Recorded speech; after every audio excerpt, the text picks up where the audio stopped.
Alors, pour commencer à alimenter, je dirais, le débat et pour pas forcément dans la volonté d'être exhaustif, je vais lancer un diaporama sur lequel je vais être amené à faire intervenir des gens qui sont très concernés par la coopération interprofessionnelle, de par leur spécialité ou de par leur localisation géographique et leur expérience. Donc la coopération interprofessionnelle, même si ce n'est pas la seule thématique, elle est très largement sous-tendu par l'article 51 de la loi HPST qui permet sur volonté des professionnels de santé à titre dérogatoire à l'Agence régionale de santé d'autoriser des transferts d'actes ou d'activités de soins entre des professionnels de santé de nature différente avec un processus cyclique, demande des professionnels de santé, demande reçue par l'ARS qui examine la pertinence sur le plan des besoins régionaux de santé, transfert à la haute autorité de santé qui répond à l'ARS qui peut alors autoriser le protocole.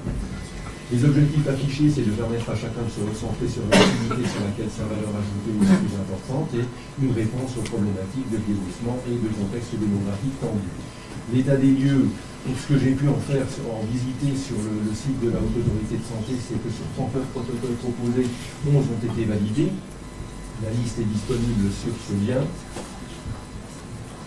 Le résultat, c'est que de nombreux avis de la Haute Autorité de Santé sont défavorables. Il y a des avis favorables avec des réserves qui en limitent l'applicabilité, des avis renvoyés pour non-correspondance avec l'objet de la loi et des avis favorables. Les thématiques sont soit des délégations de compétences qui concernent d'assez nombreux protocoles, comme l'échographie par des manipulateurs ou l'échocardiographie par des infirmiers par exemple, des délégations de tâches comme la réalisation de photographies de fond d'œil par des orthoptistes, mais le diagnostic reste du ressort et sous la supervision de l'ophtalmologue, des délégations de responsabilité, comme par exemple la demande de réalisation de tests cutanés et EFR par une infirmière, hors la présence du médecin, ce qui a généré un refus. La synthèse, délégation, oui, mais de quoi? Des actes médicaux complets, c'est à éviter pour des questions de qualité et de responsabilité. Les médecins le souhaitent-ils? Qu'en pensent les patients? Un travail préparatoire à un acte médical, des tâches simples à exécuter et chronophages dont l'apprentissage est facile, certes oui. Véritable plus-value démographique et qualité préservée. Et la délégation de travail administratif qui est un souhait de tous les médecins et paramédicaux, mais encore faut-il les moyens. Synthèse, hôpital-ville, un même acte peut-il être réalisé dans deux secteurs différents par deux professionnels différents? Est-ce que c'est imaginable sur le plan éthique? L'objectif n'est-il pas purement économique en orientant vers une tarification harmonisée à la baisse? Du point de vue des patients et des médecins, les premiers veulent être pris en charge par celui qui a le plus de compétences et d'expérience, et les PS souhaitent-ils effectivement déléguer le cœur de leur métier? Alors je vais passer la parole à Jean-Luc Séguler, car je sais que l'ophtalmologie est un secteur, une spécialité où le transfert de tâches a fait l'objet de nombreux... Juste un petit souhait technique, en fait, comme c'est filmé, il faudrait parler dans le micro. Je sais que c'est... On s'entend bien, mais sinon on va pas avoir le son dans la vidéo. On commence.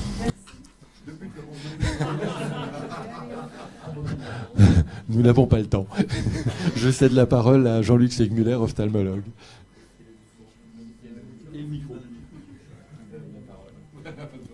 Bien, faut-il que j'aille aussi vite pour dire simplement que nous avons une expérience en ophtalmologie de la délégation de tâches. Nous sommes battus contre la terminologie de transfert de compétences parce que, même si sur le plan juridique ce terme est tout à fait compréhensible, il n'est pas intelligible par le commun.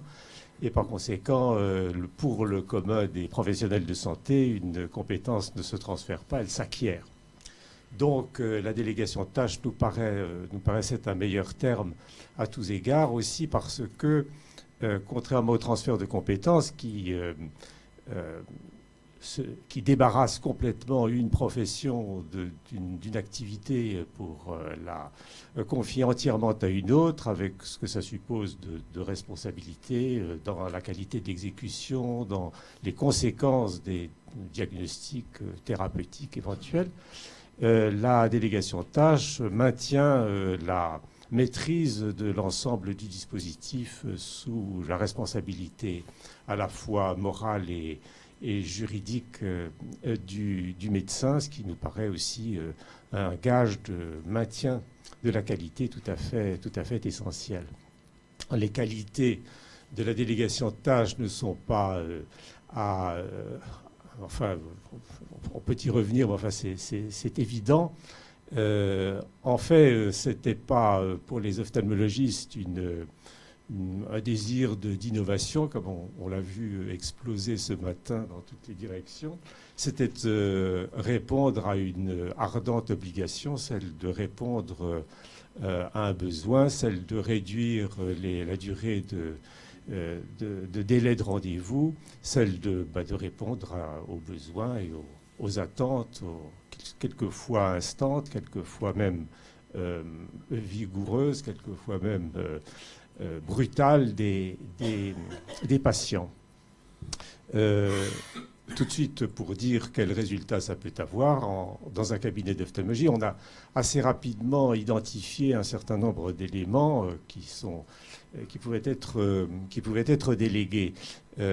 Évidemment, la réfraction, la prescription des verres correcteurs, l'adaptation des lentilles de contact, la mesure de la pression intraoculaire, au fur et à mesure que tous ces actes devenaient automatisés et étaient réalisés par des appareils. Un développement considérable de l'imagerie rétinienne qui est devenu nécessaire en même temps que apparaissaient, voici quelques années, les premiers traitements pour certaines formes de la dégénérescence maculaire liée à l'âge. Donc, tous ces actes-là, bien identifiés, pouvaient être dans leur réalisation, pas dans leur exploitation, pas dans leur interprétation, être réalisés par des tiers. Et il se trouvait que la profession d'orthoptiste était tout à fait bien faite pour cela, puisque les orthoptistes sont formés à la fonction visuelle et sont habitués à travailler avec en accord, en coordination ou en articulation plutôt avec les ophtalmologistes depuis toujours. Le résultat, c'est qu'un ophtalmologiste peut bien organiser, peut épargner jusqu'à 40% de son temps médecin, et c'est ce qui nous permet de dire, actuellement on peut considérer qu'il y a à peu près un cinquième des cabinets médicaux en France qui fonctionnent de cette façon-là, avec le travail aidé, et on peut estimer que si ce système se généralisait, la productivité obtenue par cela permettrait de dégager 1500 équivalents temps plein ophtalmologistes qui résoudraient en fait, au moins temporairement, le problème de la pénurie dans cette spécialité. Alors, ce qui peut être intéressant aussi à survoler, ce sont les impératifs, enfin ce que cela suppose. Cela suppose en fait la transformation du cabinet médical en une entreprise médicale, et je le dis avec d'autant plus de plaisir que nous nous trouvons dans cette problématique pendant 48 heures. Une entreprise médicale, ça suppose des dispositifs complètement nouveaux. Recruter des aides, recruter du personnel, c'est déjà pas si facile. Les former, c'est important aussi. On s'aperçoit que dans un premier temps, ces aides ne sont pas nécessairement opérationnelles à 100% de leurs possibilités et qu'il faut pas mal les former, les surveiller, les contrôler, les rectifier dans ce qu'elles font. On s'aperçoit aussi qu'il faut des locaux. C'est sûr que les cabinets tels qu'ils sont prévus sont en général prévus pour ceux qui y travaillent et pas pour ceux qui vont y travailler en plus.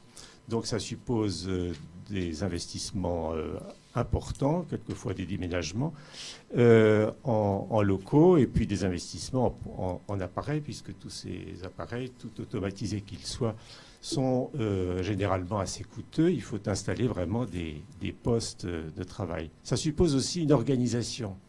Et ça, les médecins dans l'ensemble, c'est une chose qui m'a frappé durant le quart de siècle où je parcourais la France au-devant des ophtalmologistes adhérents de mon syndicat.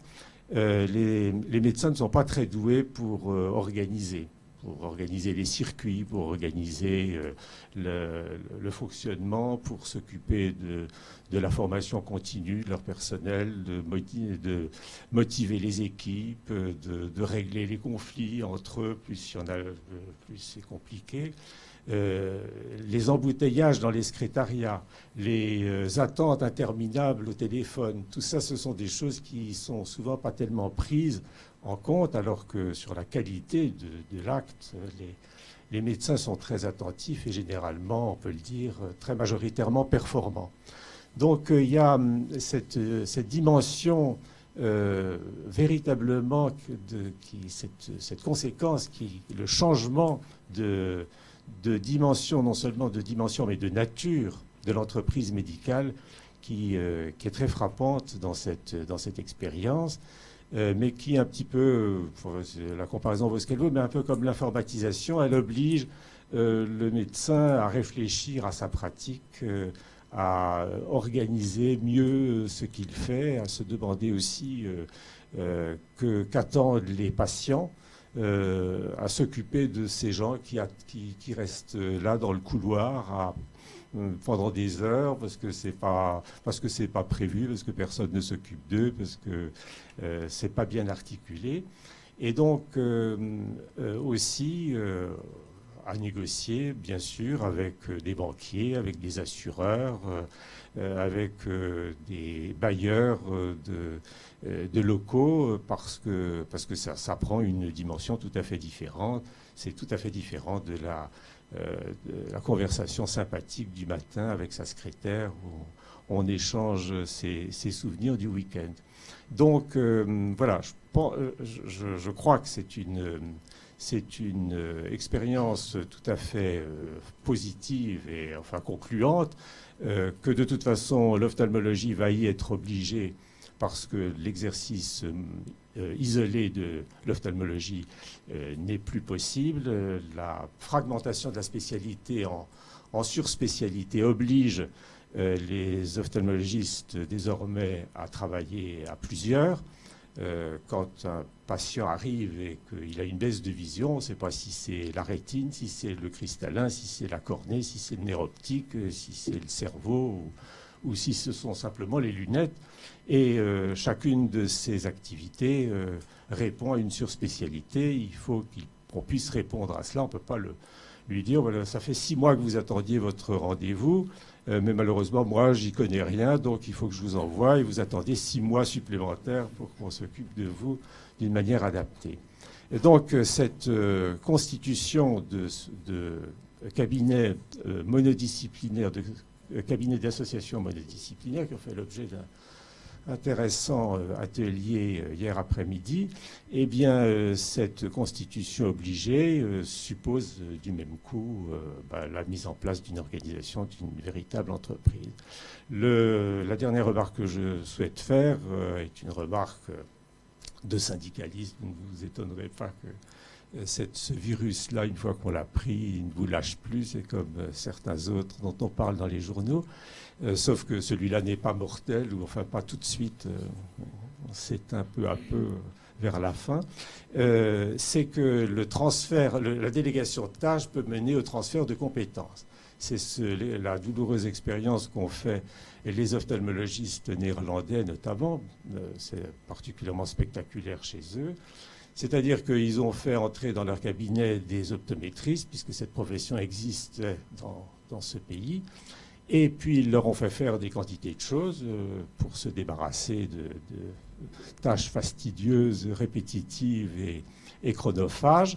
Et les optométristes se sont avisés au bout d'un certain temps que s'ils le faisaient ici, ils pourraient le faire dans la pièce à côté, ils pourraient le faire dans l'appartement voisin, ils pourraient le faire dans la maison d'en face, et puis par conséquent le faire tout seul, puisqu'ils le faisaient bien, ça faisait un certain temps qu'ils le faisaient à la satisfaction générale.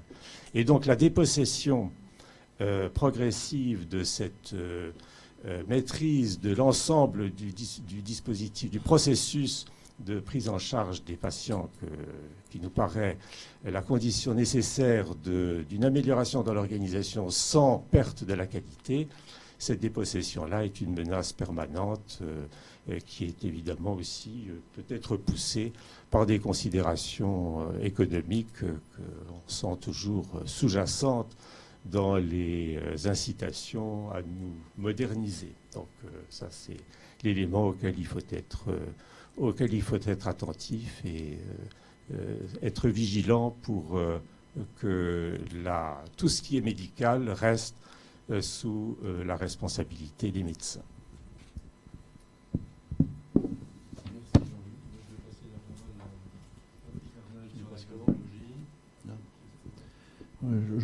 Jean-Luc Segmuller avait une diapo et a pris pas mal de temps. J'ai beaucoup de diapos, j'ai essayé de d'écourter un peu. C'est une lecture aussi syndicale parce qu'il y a eu un protocole de coopération en cardiologie et qui est strasbourgeois. C'est au niveau de l'hôpital universitaire de Strasbourg, entre le service d'exploration disons d'actes non invasifs, en particulier d'échocardiographie cardiaque et du CHU, entre finalement le docteur Hélène Petit, Eisenman, qui est quand même une échographiste de référence, qui est aussi formatrice des cardiologues échographistes. Ça a son importance, et deux infirmières, dont une avait déjà une expérience.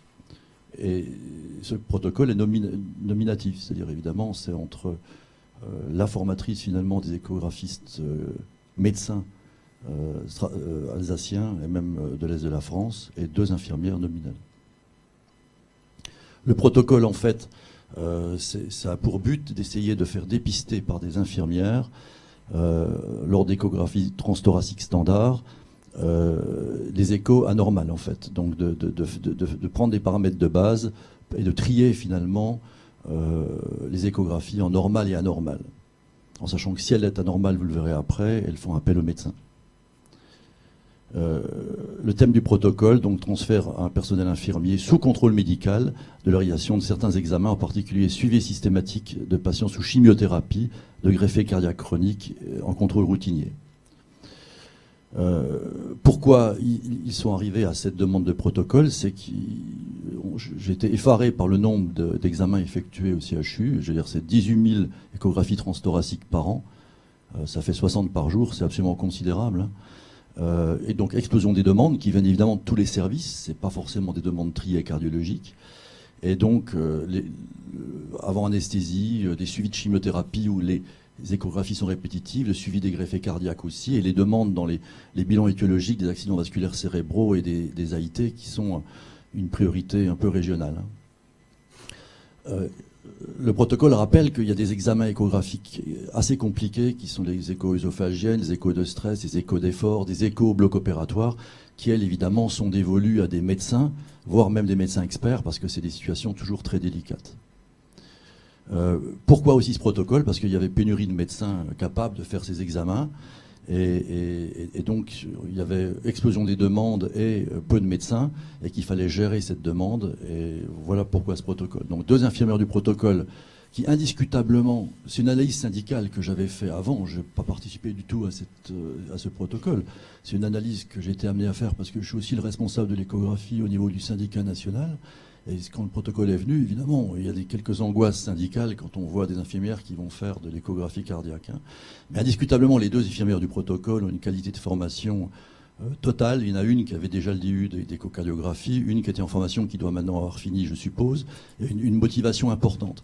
D'autre part, le service qui accueille ce protocole est quand même le service de référence en Alsace, dans la formation, dans l'expertise.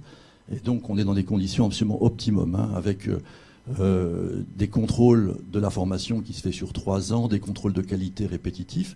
C'est un protocole très lourd et très sécuritaire, avec une demande d'ailleurs d'autorisation aux patients pour que l'échographie puisse être faite par l'infirmière.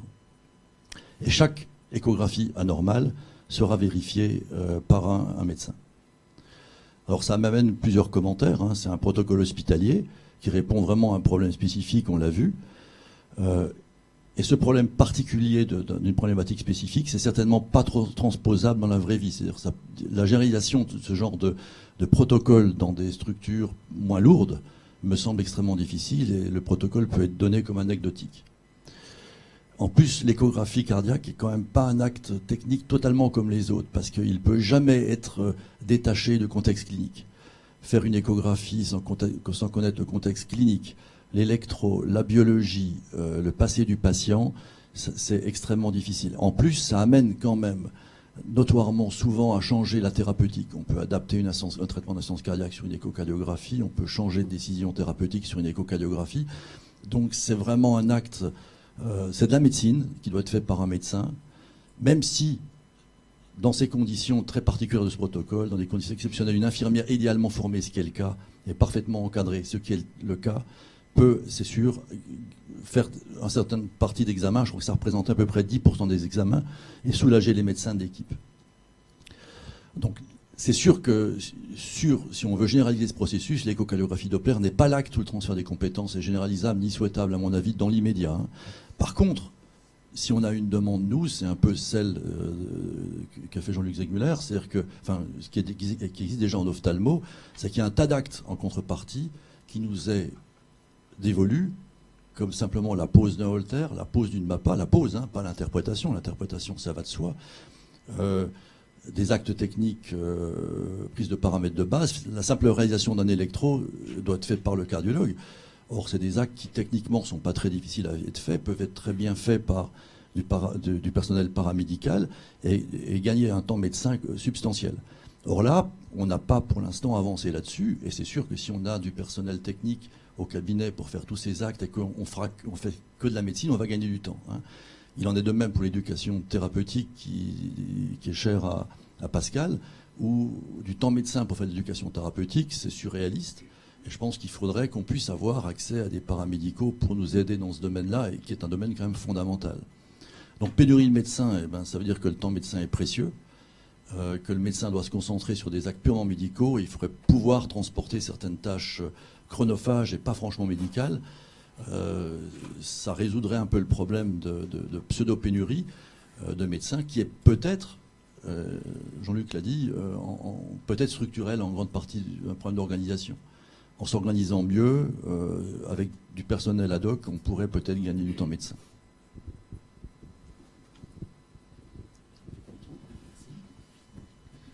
Hervé Lenel, avec son expérience de Bretagne, nous parle des problématiques économiques et juridiques.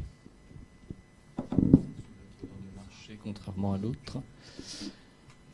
Merci. Oui.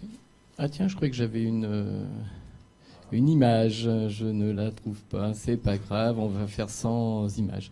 Donc, oui, eh bien, les nouvelles formes de coopération entre professionnels de santé, en fait, sont loin de s'arrêter uniquement aux définitions de l'article 51. C'est quelque chose qui est beaucoup plus vaste, hein, comme on en a parlé hier pour ce qui est de l'exercice coordonné, qui ne se limite pas aux murs ni aux structures juridiques des pôles et des maisons de santé. Il y a des tas de coopérations qui existent entre professionnels de santé, qui fonctionnent. Là-dedans, on a effectivement des situations qui sont singulières. Et si je pense notamment aux pôles et maisons de santé, il y a ce qu'on appelle des protocoles pluriprofessionnels de soins de premier recours, mais qui ne font absolument pas appel à la nécessité d'une délégation au sens de l'article 51, mais qui peuvent faire l'objet de remonter auprès de la haute autorité afin de constituer un centre de ressources qui pourrait être mutualisé et servir à d'autres organisations pluriprofessionnelles. Et puis, il y a aussi, vous l'avez dit tout à l'heure, hein, il peut y avoir l'apparition de nouveaux métiers. Alors, les optométristes ont été évoqués. Et puis, il y a de nouvelles compétences, notamment en matière d'éducation thérapeutique, qui peuvent très bien être confiées à des personnels qui ne sont pas nécessairement des professionnels de santé. Je pense que les Anglais ont testé notamment les compétences d'instituteurs sur la prise en charge des diabètes de type 2, et ils ont obtenu, au fond, de spécialistes de la pédagogie, et ils ont obtenu des résultats qui étaient un peu meilleurs que ceux qui étaient réalisés par les infirmières, qui elles-mêmes obtenaient des résultats un peu meilleurs que ceux des docteurs tout seuls. Donc c'est intéressant de voir un peu tout ce que ça peut comprendre, quoi. Alors, c'est quoi les enjeux ? C'est la prise en charge des patients, elle s'améliore parce qu'une coordination performante qui va optimiser également le parcours de soins. optimiser le parcours de soins, c'est aussi réduire les délais d'attente. Alors là, je suis en train de vous parler de l'ensemble des protocoles de coopération. Je ne suis pas en train de vous parler spécifiquement de l'article 51. Et puis, tout ça peut permettre un gain de temps médical. C'est ce qui vient d'être dit par Pascal Arnold, pour que les médecins puissent recentrer leur activité. Et puis, il y a également une évolution des champs professionnels, que ce soit pour les médecins ou pour les autres professions. Alors, quels sont les enjeux à venir et quelles sont les limites? Alors, la première limite que nous voyons, qui apparaît aux libéraux, c'est que dans le cadre de l'article 51, pour le coup, il n'y a absolument pas de définition du modèle économique. L'absence de modèle économique pour les professionnels de santé libéraux fait naître, si je dis une réticence, le mot est faible. Vous imaginez dans le monde salarié quelqu'un à qui on soulagerait d'une tâche et on lui dirait tes revenus sont diminués à la même hauteur que cette soustraction, quoi. Je sais pas, moi, si on dit au directeur de l'organisation des soins qu'on va le soulager de l'hospitalier et qu'on va le transférer sur la stratégie et qu'il sera payé, son salaire sera diminué d'autant, on voit que ça va poser quelques problèmes. Bien. Donc, l'autre problème, c'est les questions de la responsabilité du délégant et du délégué. Et l'ordre s'est récemment interrogé là-dessus. Il y a un article qui est sorti dans Hospimedia, donc un journal qui contient beaucoup d'informations très intéressantes, le 10 septembre, donc c'est très nouveau. Et l'ordre a répété ces mises en garde contre d'éviter la confusion des rôles. Alors, confusion des rôles que jusqu'ici la haute autorité ne fait pas dans son analyse des articles 51, parce qu'effectivement elle comprend bien toutes ces confusions, et il stipule bien que les protocoles ne peuvent déroger au contenu des cursus de métier résultant de cursus diplômants de formation. Et c'est ce que nul ne dépasse le champ des compétences qu'il a acquises, c'est ce que a dit Jean-Luc Segmuller, qu'ils sont reconnus et qui peuvent évoluer par les acquis validés de son expérience, quoi. Et tout le monde est à peu près d'accord avec ça, sauf quand l'État sort une loi qui modifie ces beaux principes. Alors, c'est ce qui a été fait. Enfin, je n'ai absolument rien contre la profession elle-même, mais le décret qui a augmenté, qui a étendu considérablement le champ de compétences des sages-femmes ne repose pas sur des compétences acquises au point de vue de l'enseignement, mais sur des compétences qui sont acquises par décret. Et donc, alors, je ne doute pas que la formation des sages-femmes va comprendre désormais cette extension des champs de leur activité, mais là, en quelque sorte, le décret a précédé la compétence elle-même, quoi. Donc, c'est quelque chose qui est quand même intéressant à considérer. Donc, question de la responsabilité. La question de la responsabilité du délégant et du délégué, elle est jointe à la question de la formation. C'est-à-dire, quelle est la formation, qui l'organise, qui en porte la responsabilité. Elle porte aussi des problèmes qui peuvent être de nature éthique. Donc, il y a des choses, il y a probablement des délégations de certains actes qui ne s'arrêtent pas juste à la technique, mais qui peuvent poser des problèmes éthiques. Enfin, c'est une interrogation qu'on peut avoir notamment avec un protocole récent qui était la réalisation des prélèvements vaginaux par des infirmières sur les femmes victimes de violences sexuelles. Alors après, peut-être aussi peut-on trouver des solutions, mais en tout cas, on peut se poser des problèmes de nature éthique, et je pense qu'il faut on ne peut pas s'abstenir de cette démarche.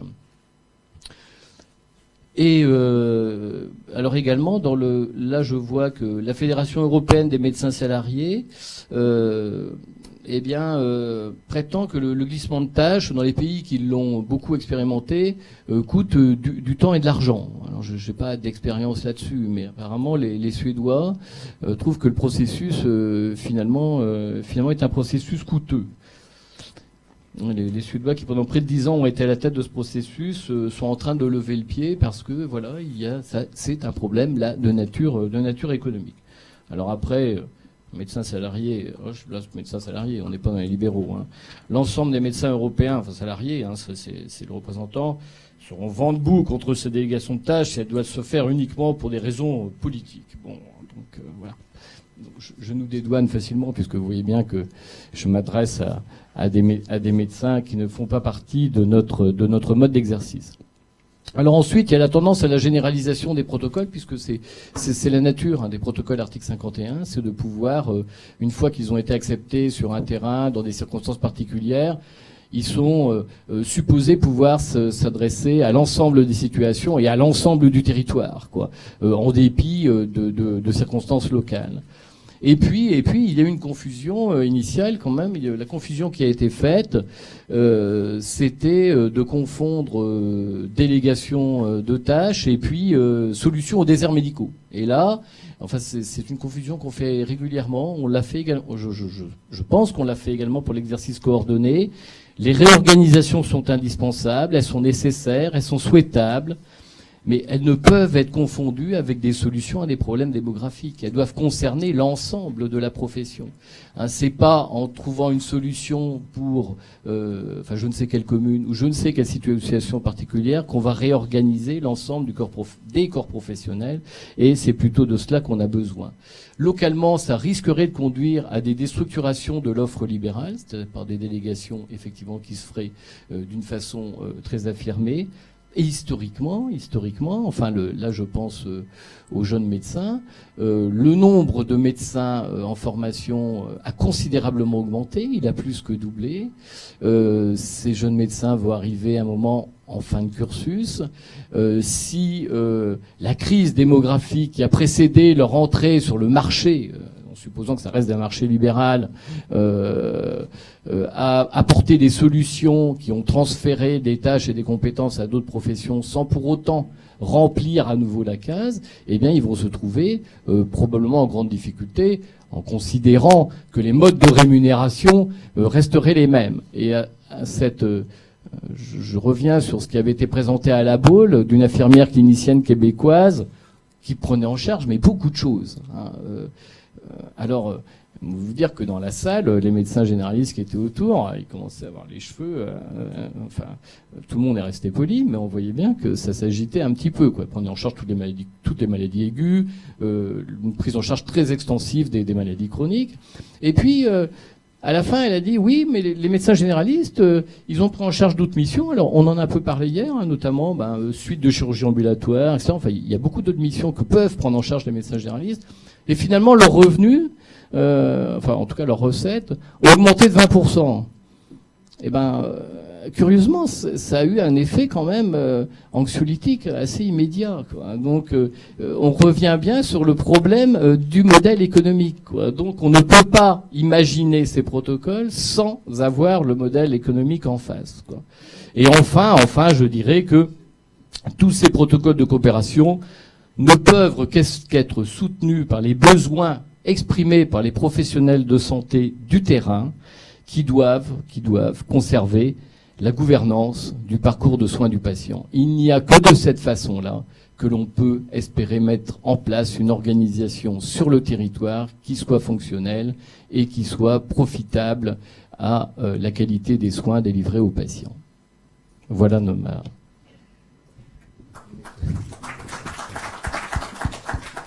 Merci pour ces brillants exposés. La parole va être à la salle, mais de façon très courte, puisque nous sommes censés tenir les 45 minutes. Il nous reste donc 5 minutes. Monsieur Roy.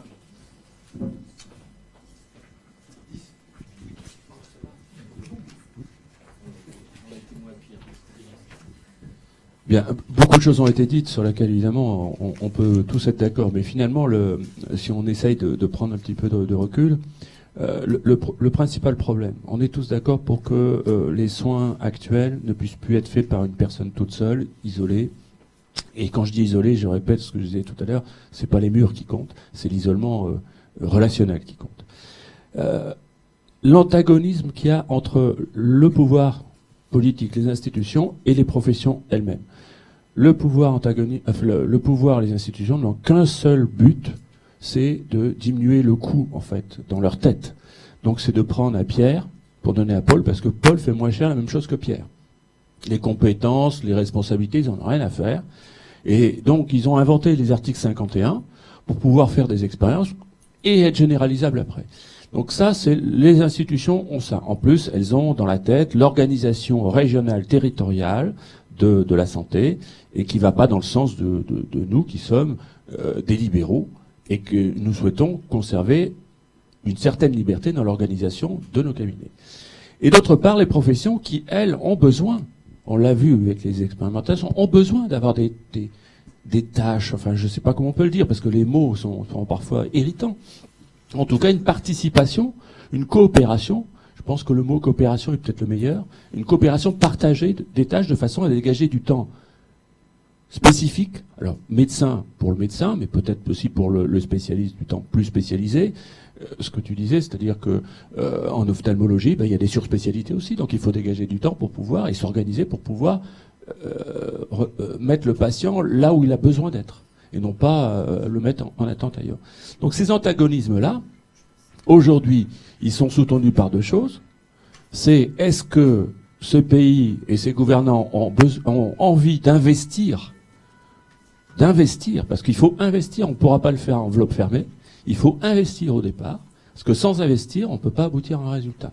Investir dans l'organisation, dans les moyens, et je parle du tissu libéral, et dans le tissu libéral et les moyens, le modèle économique, il n'a pas 36 000 façons d'être augmenté, puisqu'on a un élément qui est un élément de marqueur de notre activité, de chiffre d'affaires, c'est la consultation ou l'acte principal. Donc si on n'arrive pas à dégager des marges bénéficiaires, comme dans une entreprise, pour pouvoir investir nous-mêmes dans l'organisation, la secrétaire ou autre, eh bien, le modèle économique ne marchera pas. Et il marche actuellement dans les expérimentations parce que il y a des subventions qui sont données pour que ça marche. Et la coopération, c'est la même chose. On veut faire payer la coopération en donnant des subventions. Or, c'est quand même la marge que l'on peut dégager qui permet d'investir. Il faut répéter aux journalistes et à la population que quand un généraliste est payé 23 €, c'est pas d'abord son revenu, c'est son chiffre d'affaires, que là-dessus il paye ses taxes, ses charges. À partir de là, il a un certain bénéfice. Sur ce bénéfice, il paye des impôts encore. Et s'il lui reste quelque chose, il va se permettre d'avoir des revenus personnels. Et s'il lui reste quelque chose, il pourra investir dans son cabinet, dans son organisation, dans le matériel, etc. C'est ça qu'il faut faire comprendre. Et notre modèle économique, il est là. Sinon, c'est un autre modèle économique qui va s'appliquer à nous, mais c'est pas notre volonté. Juste un chiffre que nous avait donné par téléphone M. Lenel, c'était le nombre de paramédicaux qui travaillent autour d'un spécialiste dans certains pays européens par rapport à chez nous. Oui, les emplois dans les cabinets, oui, on l'a évoqué effectivement hier. Hein, c'était en France, on est là en tout cas pour les spécialistes de médecine générale où ça a été bien établi, c'est entre 0,3 et 0,4 équivalent temps plein, et en Europe occidentale en moyenne c'est 2,3, indépendamment des systèmes de santé. Hein, on est bien d'accord. Hein, et donc ça inclut ces 2,3 ne sont pas seulement du secrétariat, de l'organisation, mais ça inclut effectivement également des coopérations entre et des transferts de certaines activités à d'autres professionnels de santé. Mais voilà, ils ont d'une façon ou d'une autre, ils ont des enveloppes budgétaires qui leur permettent de répondre à ces besoins, quoi. Voilà. J'ai juste pris le micro là, pour intervenir, juste pour compléter la présentation intéressante que vous veniez de faire.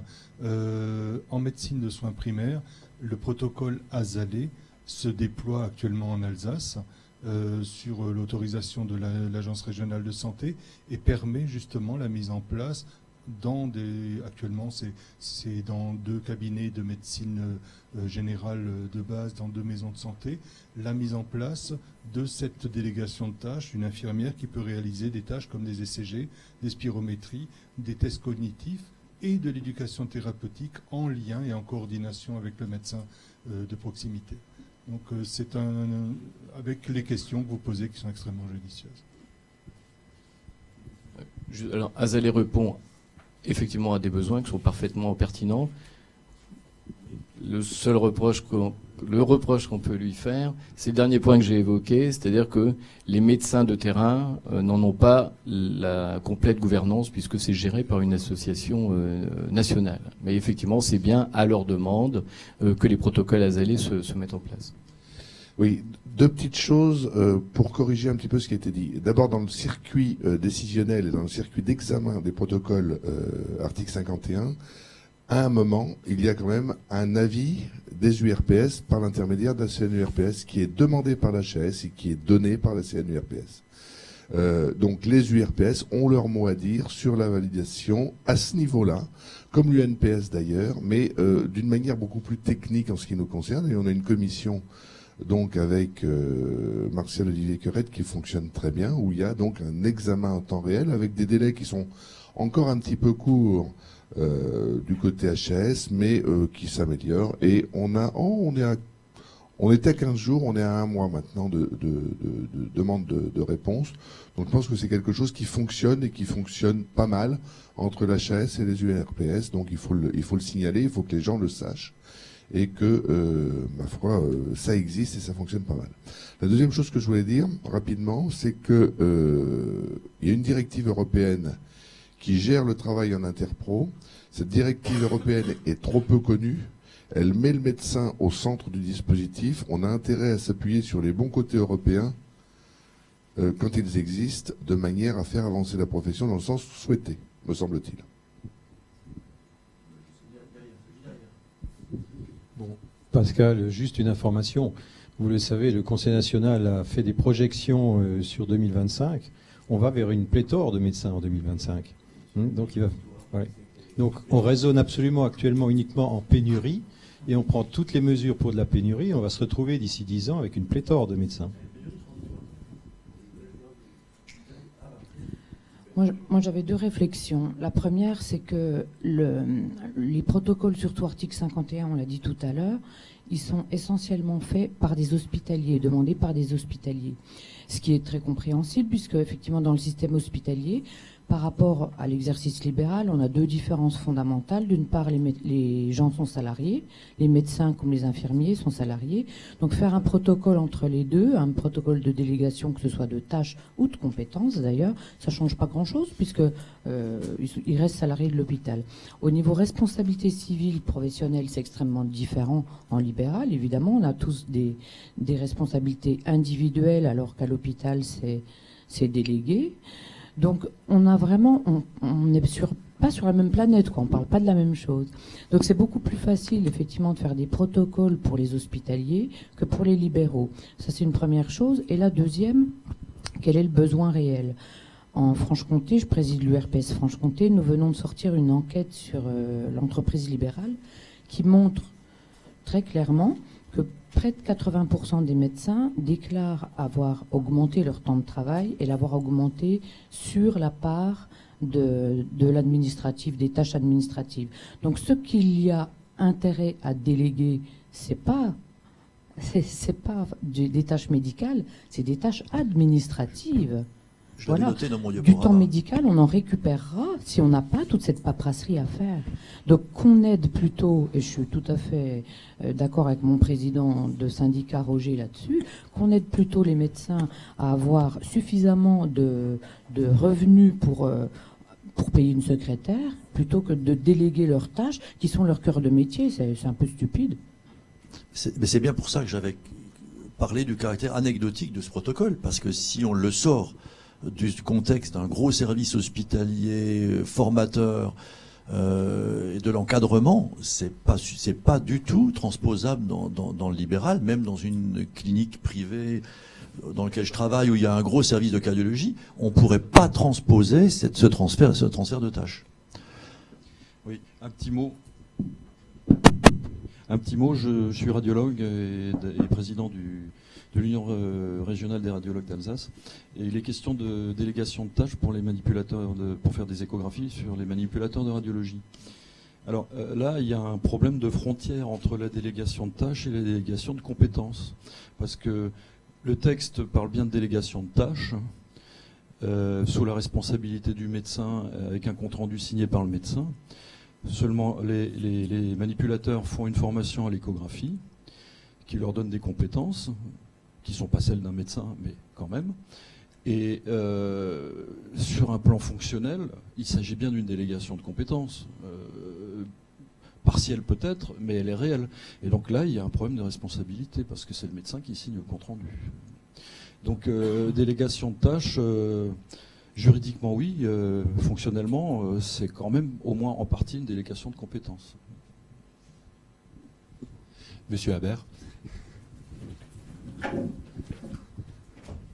Et je pense qu'il va vous appartenir de conclure cet atelier. C'était pas mon intention.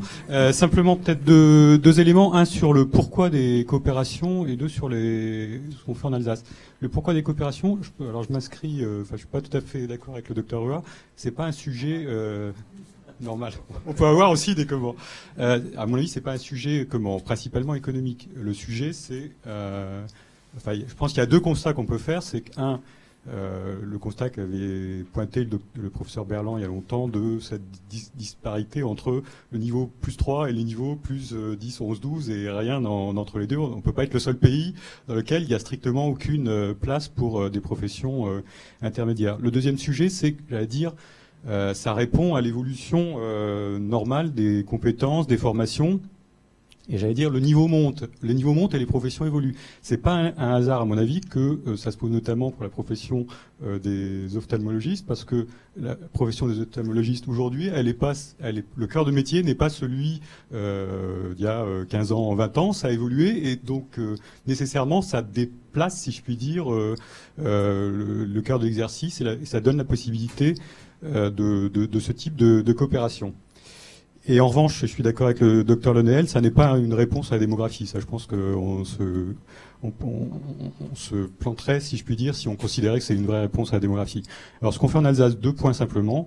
Un, on a pris le parti d'étendre systématiquement tous les protocoles faits ailleurs. On en a fait un essentiellement en Alsace, il y en a d'autres en préparation, pour donner la possibilité, simplement ouvrir à ceux qui le souhaitent de s'en saisir, et certains professionnels ont souhaité bénéficier de tel ou tel protocole, donc ils sont systématiquement étendus.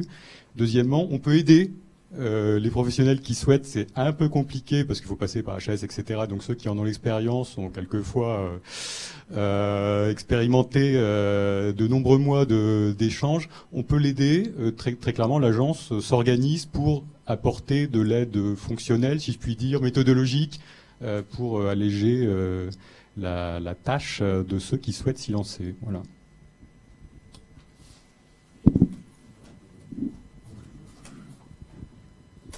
Eh bien, écoutez, je vous propose de conclure l'atelier sur ces données. Je crois les échanges ont été riches, et je pense que presque tout a été dit sur ce sujet. Voilà, je vous remercie.